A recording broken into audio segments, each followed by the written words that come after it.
சப்ஸ்கிரைபரும் வந்திருக்காவ. அவங்களும் காய்கறி 50 ரூபாய்க்கு தான் கொடுக்காங்க.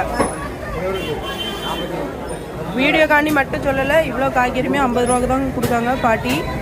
பாருங்க, பாதி பை நிறைஞ்சாச்சு. ஏதோ தவறான தகவலை நம்பி நீங்கள் வந்து இந்த பாட்டி திட்டுறாங்க, ஏன் இப்படி நீங்கள் வீடியோவில் ஒன்று காமிக்கிறீங்க, நேரில் பொய்ய சொல்கிறீங்க அப்படின்னு சொல்கிறீங்க. உண்மையை தான் எடுத்து போடுறேன். ஏதாவது ஒரு வீடியோ எனக்கு தப்பாக தோணுச்சுன்னா நான் அந்த வீடியோ நான் போடுறதே கிடையாது.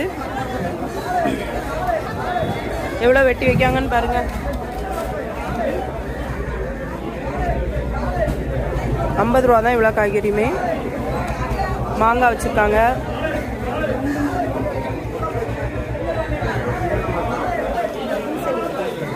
இவ்வளோ காய்கறியும் 50 ரூபாய்க்கு தான் வச்சுருக்காங்க பாட்டி. யார் வந்தாலும் இது தருவாங்க. சிலவங்க வந்து வீடியோ பார்த்து வந்து 30 ரூபா கேட்குறாங்க, அதனால தான் கோவப்படுறாங்க. 50 ரூபாய்க்கு இது காணாத